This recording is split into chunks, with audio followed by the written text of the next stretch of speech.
Hi, it's Katy. Here to remind you that we're in the midst of our share-a-thon. Hey, Tiffany. Hey, Katy. So if you want to participate, and really, why wouldn't you?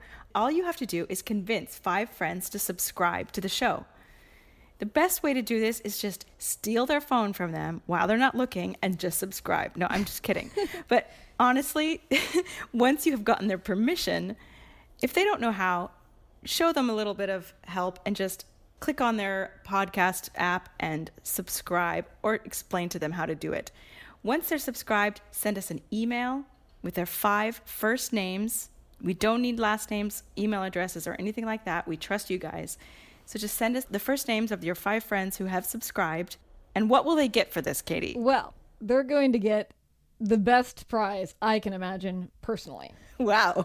Number 1, they'll be entered in a drawing to win a copy of your book, Midnight in the Piazza. Secondly, everybody who participates in the share-a-thon by sending us 5 names of friends who they've gotten to subscribe gets to hear a secret episode of the show that no one else will get to hear. The Truth or Dare episode. Now, by participating and getting your friends to subscribe, you also can submit a question or a dare that you want Tiffany and I to do out in the world. And we will be drawing those out of a hat and doing all sorts of ridiculous things in a secret episode that only those of you who participate get to hear. Do remember that word of mouth is always the best way to share things like this. Sending an email is great, and go ahead and do that. But also, when you're hanging out with friends, you can just bring it up. And as I said, grab your friend's phone out of their hand and just subscribe for them. So get on it. We'll be watching for you.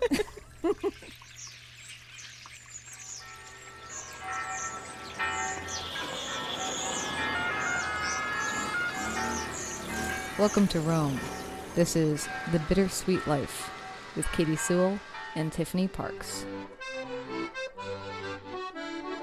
Hello, this is The Bittersweet Life. I'm Katy Sewell. I'm Tiffany Parks. We're sitting here, right during child playtime hour in Piazza di San Cosimato?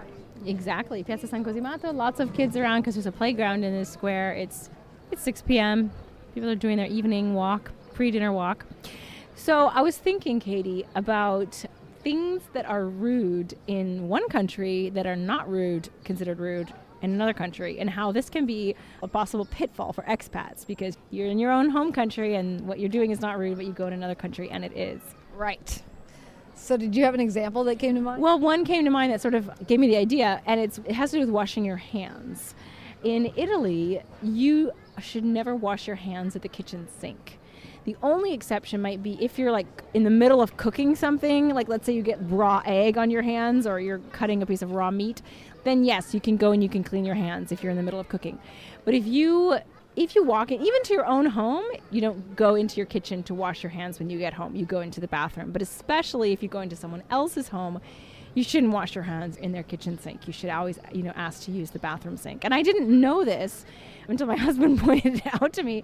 And I mean, hey, it could be that he's really nitpicky about this stuff. But I have seen other Italians, when they come to my house, say, may I go wash my hands? And they go to the bathroom and wash their hands. So I guess maybe it's an Italian thing. Would you have ever even considered this as a faux pas? Well, no. You think the sink you're nearby would be the place. I mean, I can understand why it might be rude if someone's in the middle of cooking a big meal in a kitchen to go in there and be like, excuse me, and wash your hands. But at the same point, even that might not be considered rude in most places. Yeah, I think it's not just about being rude. I think it's about the idea is that you have really bad germs on your hands if you've been out in the city, like let's say you've been on public transport, you've got some gross stuff on your hands and you don't want to contaminate the kitchen sink, which should be clean because you clean vegetables and stuff in there. You shouldn't contaminate it with the dirt of your hands. So you should go into the bathroom where it's not as necessary for a bathroom sink to be clean, I suppose. Since we have a bunch of kids walking around, one staring at us currently, sucking on her finger. Ciao. Hi. Is there anything that would be considered a faux pas when it comes to children that Italians do, maybe that an American mother would find a faux pas or that a British mother would find a faux pas? Or anything that I could do with these Italian children as a visitor to the city that would be, I'm not talking about crass, like abduction or molestation. I'm talking about flash the children, Katy. Interaction that would be considered inappropriate. I don't know. Nothing comes to mind specifically, but I do think that it might go the other way. Italians might be a little bit less uptight about their kids than Americans, in the sense that I know a lot of Americans, you don't touch other people's babies or even their kids. You just don't touch them. Even if you know them, you're not kind of supposed to put your hands on a child unless like you know them really well. Whereas here, you know, like I remember when Aurelio was a baby and I'd have him in the wrap, I would be standing in line somewhere and someone would like go, oh, cute, and like kind of like pinch his toes or something. Usually he would have socks on. But I just feel like they're a little bit less worried about people touching their kids than people in the States are, like as for strangers. And I know we've talked about in the past that they're much more willing to give you ways that you're parenting wrong. Oh, yes, that's totally true. I mean, we do that probably in the United States too, but we do it online. We don't do it in person to strangers in the supermarket. Exactly. Yeah, I have had so many strangers tell me, oh, the baby is cold, you know, you're in the supermarket with the baby doesn't have a hat on. Like, what do you create? You're like a bad mother, more or less. I don't use those words, but yeah. Or if you're carrying the baby in a wrap, they're like, your baby can't breathe. Whereas Americans know that that's rude. Even if you think it, you hold your tongue. I think Americans, they don't engage. You know, they're like, not my business. Yeah. There are entire books written on this stuff. I remember, not even sure if I can come up with any examples because it's been so long, but we've talked about me traveling a lot to Vietnam. And there was a book I read before I went to Vietnam that was called Culture Shock Vietnam. I think it's a whole series. But it was basically breaking down some of these things. Stuff that's going to seem extremely abnormal to your experience and that you got to roll with, and things to not do that would be terribly rude. And I wish I could think of some I mean, some of it's just gestures. We all know that making the gesture of come here with your fingers up and gesturing to somebody, like come toward me, is in some countries considered a very lewd gesture. It's indicating some, you know, unsavory sexual stuff or whatever. So you're supposed to beckon to people with your hand downward. Yeah, they do that here too, actually. Yeah, and so there were things like that, but I also just remember that occasionally if I was in a photograph with a Vietnamese woman, sometimes she would just put her hand on my butt, you know, which was, I don't know what that was. I don't remember like how they would have explained that, but for them it wasn't any weirder than putting your arm around that person's waist. You just lightly put your hand on somebody's butt cheek as you're taking the photo. Gosh, well, tell that to Al Franken. Maybe he grew up in Vietnam and... Yeah, right. Sorry. That's funny. Also, I remember watching the Olympics, the gymnastic Olympics. I don't know if it's the Romanians, but I want to say, yeah, the Romanians, the coach, after the girl did her dismount or whatever, they would kiss on the mouth. A totally innocent, non-sexual peck. Of course, now after all that stuff that's happened with the U.S. gymnastics, I'm like looking at that with a side eye. But it seems totally innocent, and it seems like the way that an Italian would kiss on the cheek. It's not sexual. Everyone does it. Here's something, speaking of kissing and other forms of greeting. In Italy, hugging is... You don't see people hugging very often. When you come to Italy for the first time, you might think it odd that people are going to go and kiss you on the cheek, especially men to men. They'll do the kiss on the cheek, and a lot of American men are kind of like put off another man kissing their cheek.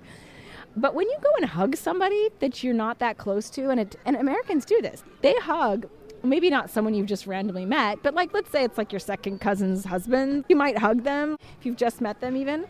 That's much more intimate. You feel their body. They feel your body, just the front of it, but still, you know. And I think that I've come to the point where, to me, hugging someone is way more intimate than kissing them, and I would prefer not to hug most people. See, I do hug people. I'm a hugger. I'm a good hugger. I'm not like a indiscriminate hugger. It's not like everybody I meet, I'm like, oh, hugs before we go, or whatever. But I do hug people, I think. And sometimes you can kind of tell when you have a hugger. I mean, I've even done interviews where the person hugs me afterwards, because sometimes it's a very, very intimate experience and you had some sort of friendly connection. Yeah. In Italy, I've gotten to the point where people are not comfortable hugging. Even my mother-in-law. Maybe the only time I've ever hugged my mother-in-law was when her mother died. And even then, like, I felt her kind of stiffen a little bit. And she's a very warm person. She's not like one of those off-putting people. They're just not a thing that they do over here. Yeah, it's interesting. Same with Vietnam. The Vietnamese don't like to hug either. And then, of course, they moved to America. Because I went to Vietnam so much, I knew so many Vietnamese people in the United States. And some of them embrace the hugging, and some of them, never get quite beyond, but then they put up with it because they know Americans want to hug. That's interesting. Another thing that I picked up here when I lived here and still employ because it's so damn convenient is line cutting. Yes. You can kind of get away with line cutting in Italy. Now, it's not to say that it's completely okay. People will roll their eyes a little bit and not be very happy about it, but you're not going to get shamed as you would in the States. I mean, I haven't lived in the States for so long. Like, what would happen if you cut a line blatantly in the States? It wouldn't necessarily be super heightened, but a person would say, the line starts back there. Yeah. You know, they would say something like, oh, this isn't the beginning. The line is back there. Stuff like that. So they wouldn't start yelling at you or something like that. I mean, depending on the person, you never know. I mean, some people are high-strung and have had really bad days. I see the same issue with the line skipping. I see it in the driving too. In Italy, you know how you got your exit coming up, and everybody in the right lane is gonna exit, and they're all way backed up, and the other two left lanes are like going nice and quick. There's always that jerk who rides that middle lane until the very last second and then cuts in. And in the States, you can't get away with that because nobody will let you in. Like they won't let you. In Italy, everybody does it. Not everybody, because if everybody did it, it would be total chaos. But just enough people do it that I come across this every single day on my way to work. When I first started driving to work, I would, of course, get myself in that right line and wait in my turn. Good Seattle girl. And I would get up there, and these people are trying to push in, and I think they'd be pushing in not right in front of me, but like 3 or 4 cars in front of me. And I'd be like, hey, like, don't let them in. Don't let them in. And they always let them in. I guess it's just not as much of a faux pas here, which I can't really get the point. I can't get it because obviously there are people who wait in line, because otherwise there would be no line. True. So what do those people think? Those people who do wait in line, what do they think of the people who don't? Aren't they annoyed? Well, in some cases too, I feel like after living here and after being in more chaotic places, I feel like sometimes people, at least in the United States, I don't know about other places in Europe, I feel like they just sort of queue up, not always knowing what they're queuing up for. You see a line, it's somewhere near where you need to go, and you just get in a line. Because they're so used to having to patiently wait in a line. The other example that I remember from going through the UK, I was in London, and maybe they do this, I don't know, here, but in the UK, if there's an escalator, if you're going to stand on it, you stand on the right, and the people who are going to walk up on the left. Yes. Americans just cover the path. If they're going to stand, they and their partner, or whoever they're with, will stand side by side or with their bag next to them so that nobody else can get past. And I find that terribly obnoxious after traveling for so long, but Americans would never think to have a right-of-way. That's funny that you say that, because I guess I haven't taken a lot of escalators, at least not recently in the States or in places where people are trying to get somewhere in a hurry. Because in Italy, it's kind of like half and half. I would say more than half and half. I would say about like 75% of Italians, at least Romans, like will do that. They'll stand on the right, walk on the left. But there's just enough people who don't that it's very common that you get stuck. There's like 20 people waiting and they want to walk, and there's that one jerk who's standing there. And I always thought, oh, in America, they don't do this in America, but maybe not. No, they do. America probably taught them that. My thought was that Americans didn't do that Americans were more polite and that they knew to stand on the right. No. Mm-mm. Don't you know Jerry Seinfeld, the comedian? Every single time I'm on the escalator and Americans are covering it up like they always do, I think of his one comedic line that he said, "It's not a ride, people." Because it's not. They get on it like it's walking up. It's not even an option.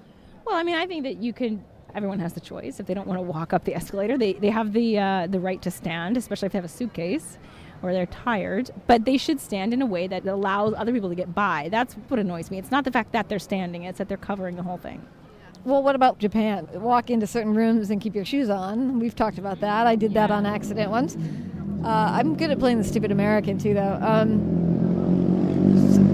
What else? This is part of what's so great is also it's kind of a microcosm of how you break down cultural stuff, because we all have cultural things that influence what we do, but we also have cultural things that are what's appropriate. And part of traveling that's so interesting is realizing that what's culturally inappropriate where you're from is like a non-issue in other places that you go. Yeah, I mean, it makes you wonder, what is it about that culture that values this over that? Why? Why do Italians value hygiene so much and they don't value pasteurization? Yeah, or they don't value people's time, I feel like. Italians do not value other people's time. How so? Well, they make you wait. You know, they're always late. That's a totally Italian thing that I think in America is not acceptable. Like, to keep people waiting for long periods of time, Italians do that, and it's not really considered rude. It's just considered normal. But even like not letting somebody by on the escalator, although you say that's an American thing too, I just feel like it's not being considerate to other people's temporal needs. Can you think of an example of when you made a large faux pas in a country while you were traveling? Oh, geez. I don't know if it was cultural, but I just remember we had these foreign exchange students come from Paris when I was in high school. And I went over to stay with them one summer. And I just remember the mother, she was a lot anal. Like, she was, I think, OCD, or at least obsessive compulsive personality disorder. She was obsessed, and she was always getting mad at me for something. And I just felt like I could do nothing right. It was awful. I felt so self-conscious. But I don't necessarily know that it was cultural stuff or if it was just her. But she definitely made me feel bad. And also, same sort of situation when I first moved to Rome. I was living with these distant relatives of mine, and the mother of the family was also very, very clean. It's common for Italian women, I think, to be kind of obsessively clean in their homes. And I didn't know that when somebody washes the floor, because my mom never, I honestly don't remember my mom ever washing the floor. Ever mopping. I guess she must have, but it wasn't the kind of thing where like, oh, you can't go in this room now because the floor has just been mopped. Like, I just don't remember that. And this woman had just mopped the floor, and I walked into the room, not with shoes or anything, like just with socks. And she just like gave me this look of death, like I was evil, like I should know that you don't walk onto a floor right after it's been washed. And also same family later that year, I was really late. Okay, now I just gave people, just people who are late, but it wasn't technically my fault because my phone wasn't working, and I didn't know that her husband, this distant uncle of mine, was downstairs from my apartment waiting for me because my phone wasn't working. It was Christmas Day, and I was supposed to go over to their house for Christmas lunch, and I got there, and she was just mumbling about, under her breath all night, all day, about how 2 p.m., we've never had Christmas dinner at 2 p.m. 2 p.m., like, oh, the God, it's like a scandal, 2 p.m. Christmas dinner at 2 p.m., it was just, maybe that was cultural, like that was just not the right time to have Christmas dinner, I don't know. Again, that could have just been her personality. I think it's probably always a combination of both, because somebody who's really polite and really kind is never going to make you feel bad for a faux pas like that, I don't think. Yeah, I do think that there are certain cultures that have certain types of interactions, slightly more passive-aggressive cultures. I don't know that this is also a cultural faux pas, but sometimes there's like a lack of awareness or scale. And what I'm thinking of is I met this girl once in Vietnam who, she was poorer than a lot of the other people I knew there. So she sort of felt and expected she would never, ever be able to afford to go to the U.S. But she was very interested in like what kind of common life was like in the U.S. And so we would talk about it, but because I went to Vietnam back and forth multiple times, I decided that one time I was going to bring her a book that I had made of very common things. What an advertisement from inside the paper looks like. What a leaf that I knew didn't exist in Vietnam that was in the United States looks like. Just sort of common things. What a cartoon strips were like in the paper. And she loved it. Next time I went to her house, she showed me, oh, here it is. I look at it all the time. Next time, however, when you give me something like this, can you make it smaller? Because it was like not a photo album size, but it was like a journal size book, so it was tall.